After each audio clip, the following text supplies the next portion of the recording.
Amis aficionados, bonjour et bienvenue à nouveau dans cette émission Noir et Blanc spéciale Albert Chapelle. Albert Chapelle, vous êtes bien sûr toujours là pour nous conter l'histoire de votre vie, l'histoire de votre manade. Jackie Siméon est à nos côtés et également votre petit-fils Florent Lupi aussi. On va continuer aujourd'hui à vivre ce qu'on a commencé à vivre la semaine dernière, ne serait-ce que par le fait d'arriver des taureaux le matin et par ce très bon déjeuner que vous nous avez servi ensuite, copieux, garni. On s'est régalé avec ce rôti bien arrosé aussi. Bien arrosé aussi. Le Châteauneuf-du-Pape était à point ainsi que le Champagne pour fêter cette nouvelle année 2013. On continue de vivre votre vie, Albert, dans ce magnifique endroit du Mas de Perne. Alors Bébert, ensuite, vous continuez votre carrière de manadier, vous vous tournez aussi et vous êtes l'un des premiers manadiers dans la région et en Camargue à vous tourner et à ouvrir les portes de votre manade au tourisme. Oui, mais ça se fait pas tout seul. Et au début, j'ai eu mon gendre, qui s'appelait Patrick Lupi, et c'est lui qui avait tout organisé, tout lancé, et avec ma femme Jacqueline, on a dit, d'accord, puis c'était parti, on a touché toute la France et le monde entier de la bovine. le monde entier de la bovine, puisque vous avez eu 2 enfants, une fille, donc qui était mariée avec le papa de Florent, votre petit-fils, et puis votre fils, qui lui est marié avec la fille de la Galère et qui aujourd'hui officie au sein de la manade la Galère, qui n'est pas d'ailleurs très très loin d'ici.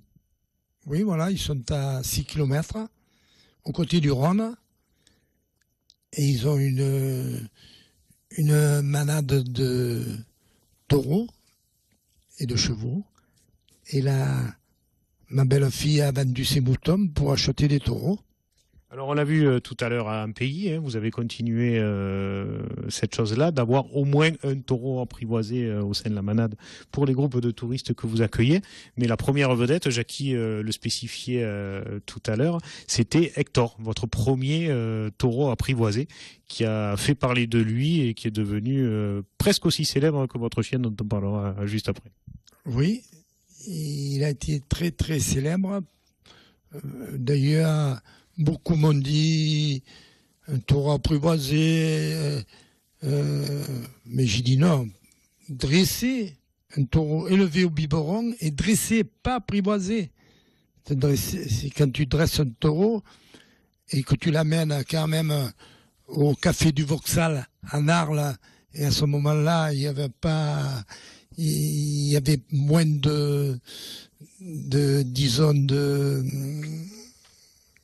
ça me vient pas.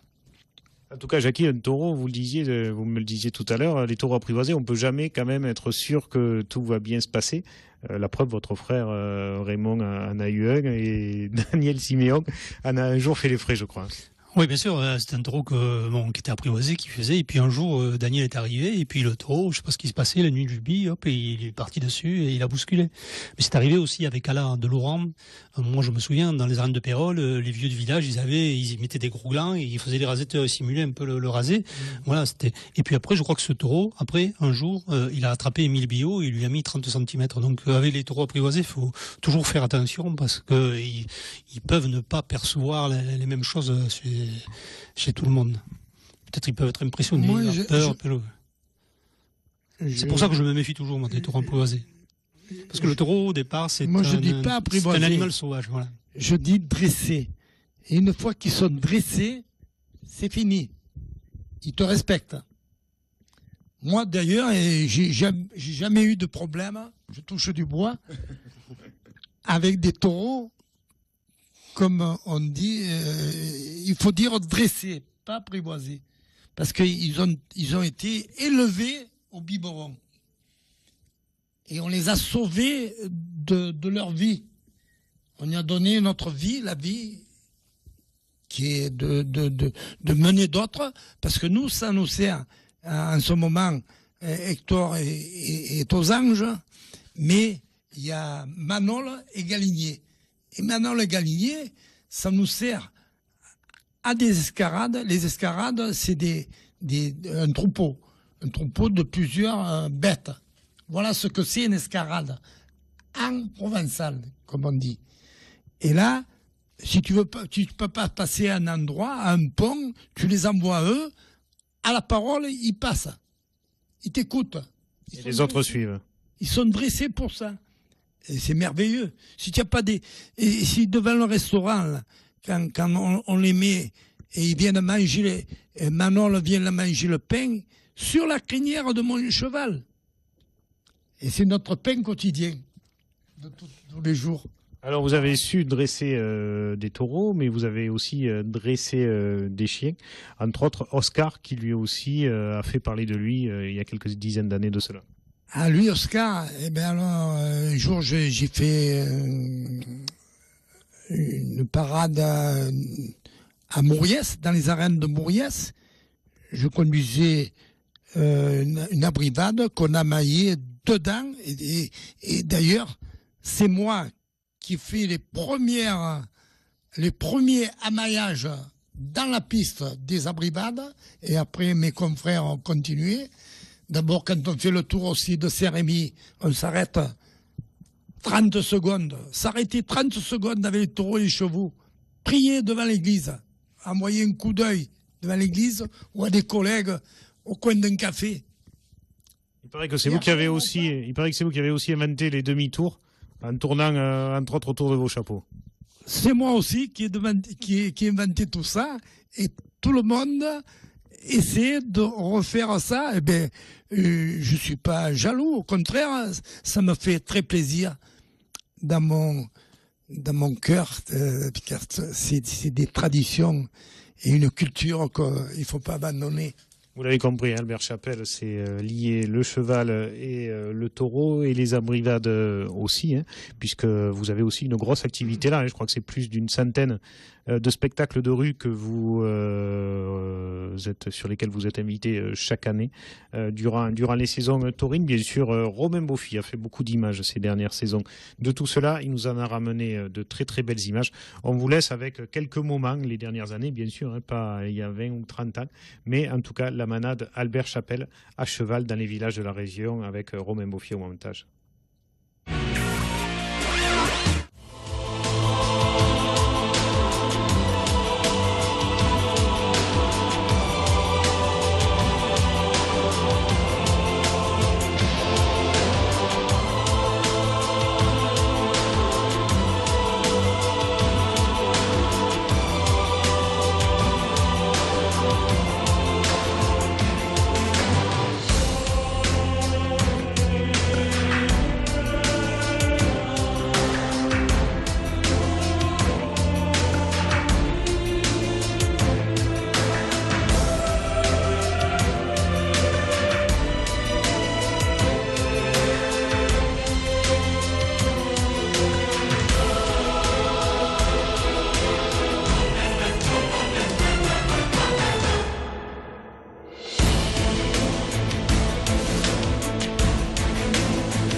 Albert, on vient de vous retrouver, vous et votre manade, Bernard, et tous vos gardiens amateurs ici de la manade Albert Chapelle en action dans les rues des villages. Il y a une chose qu'on n'a pas évoquée, c'est les couleurs. Et vous en avez 4 de la devise Albert Chapelle. Racontez-nous un petit peu l'histoire de ces couleurs. Alors voilà ces couleurs. Souvent au début ou à la fin de la brigade. À la fin de la brigade, dans un village ou une ville, on les remet au président du club taurin ou à la présidente ou un être cher du village. Voilà. Ou alors un attrapant, un attrapeur. Alors, dont le vert, vous voyez, on commence pour le vert parce que le vert, c'est nos pâturages, nos arbres centenaires et l'espérance. On a vu ce matin en tournage que c'était bien vert ici à la manade Chapelle. Voilà. Et le jaune, c'est la gaieté, le soleil et le pastagas entre midi et 19h le soir. Oh, il y en a qui le boivent plus tard que ça. Qui démarrent plus tôt. Le Ricard ou le 51, ou c'est à la guise du client. Personne n'est fâché comme ça. Voilà. Et le bleu, c'est la Méditerranée qui se trouve à 2 pas, qui joue avec nos galets et le ciel. Et le rouge, c'est la couleur où on nous tient le plus à cœur. C'est le sang qui coule dans les veines de nos chevaux camarguais, de nos taureaux camarguais, de vous-même et de nous-mêmes. Sans oublier nos vignerons et surtout nos vignobles. Oui, nous on les a pas oubliés ce midi, Jackie. Voilà. Les vignerons et le vignoble ici à la manade Albert Chapelle. Voilà, 4 couleurs d'ordinaire, c'est plutôt 3 les devises. Oui, ça commence à 2, puis après 3, mais 4 c'est assez rare. Pourquoi 4 couleurs? 4 couleurs. Pourquoi? Parce qu'elles ont un sens, je viens de vous le dire. Toutes elles ont un sens. Et en vous le disant, le vert compte une chose. Oui, mais à l'origine, c'était pas la manade arc-en-ciel, non, qui avait ces couleurs-là? Ah non, arc-en-ciel, alors c'était bleu, blanc, rouge et un peu de toutes les couleurs. Alors Albert, on a parlé tout à l'heure des grands taureaux de la manade. Il y a eu bien sûr Aiguilleur, c'était dans les années 60. Vous gardez quel grand souvenir de grands taureaux dans les années 70, 80, 90? Aiguilleur, en 72, il remporte la cocarde d'or. Et surtout à Saint-Gilles, il coince Robert Marchand contre le platane. Et en sautant, il ouvre les parties à l'ambulancier. Et quand tout est parti, tout est retourné en course, la course redémarre et qu'il avait encore sa cocarde et le célèbre Félix y enlève sa cocarde dans un envol où aucun taureau n'a fait un coup de barrière à Saint-Gilles. À l'extrême, vous aviez le tauril, à l'extrême du tauril, en face au sud-ouest. Il se croyait dans le sud-ouest, et là, il lève sa cocarde, Félix, assis sur le taureau, vous voyez, en plein vol, à 580 000 balles. Oui, je me souviens parce que j'étais à cette course. Moi. Et le taureau, c'est vrai qu'il avait fait une course extraordinaire. Il avait mis une rousse à Robert Marchand contre le platane. Là. Oui. Hein, il avait attrapé l'ambulancier.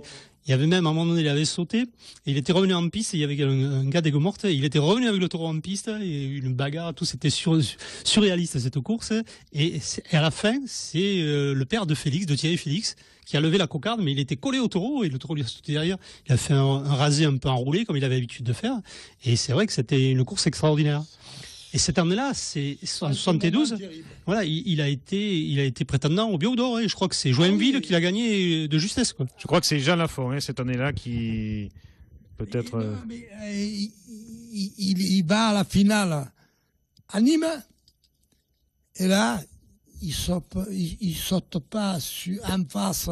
Il manque de blessés, même dangereusement. Dédé Rebuffa qui était collé, il était encore en vie, Dédé, il était collé contre la barrière. Et là, il saute dessus avec le rasoteur qui venait de lui faire en raser. Là. Il était rentré dans sa tête. Il faut dire qu'Aiguilleur, c'était un modèle de vaillance. Hein. C'était un taureau qui prenait tous les rasés. Et on a l'impression qu'il était épuisé. Et c'est à ce moment-là qu'il puisait dans ses réserves. Il était capable encore de sauter après un rasetteur. Ah oui, c'est ça, c'est ça. Et en 72, c'est l'année où il gagne la cocarde d'or. Et il n'y avait pas des petits taureaux, puisqu'il y avait Rami et cette cocarde d'or.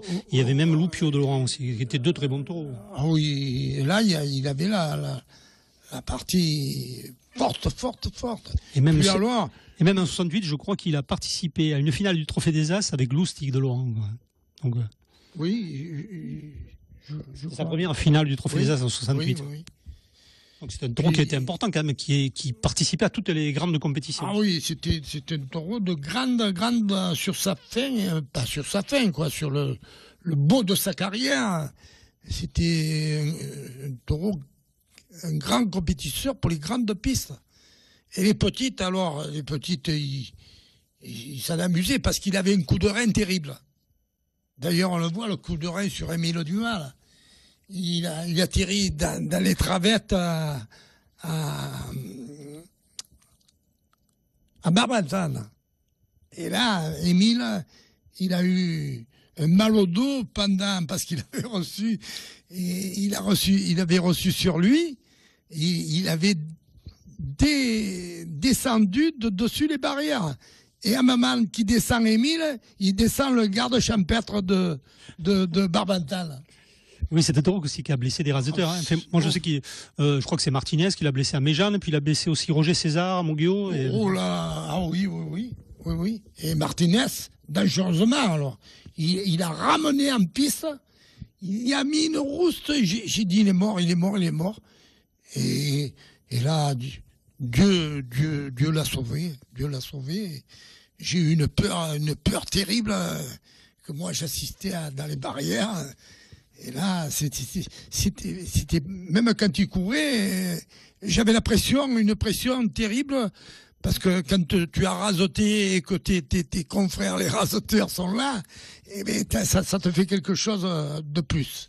C'est pour ça que vous êtes autant aimé par le milieu des rasoteurs, parce que vous savez ce que rasoter est et ce que ça nécessite. Ah ben j'ai toujours été populaire, ma popularité, et c'est mon savoir-faire, quoi. C'est normal, c'est moi. Voilà. Alors, jusqu'à la fin des années 90, la manade continue, jusqu'au drame qui frappe à un moment donné votre famille, votre frère qui s'en va suite à une longue maladie, ainsi que son fils dans un grave accident. Et puis, vous vous séparez. Le jeune Rousse aussi, 19 et 23 ans.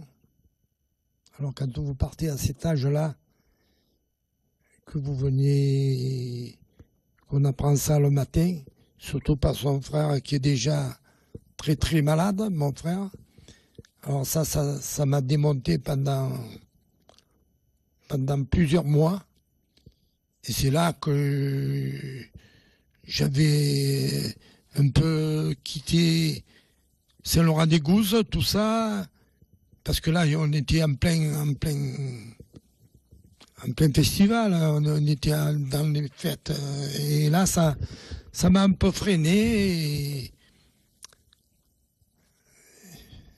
je peux pas vous en dire plus, ça nous a vraiment fait mal au cœur. Ça a été un drame terrible.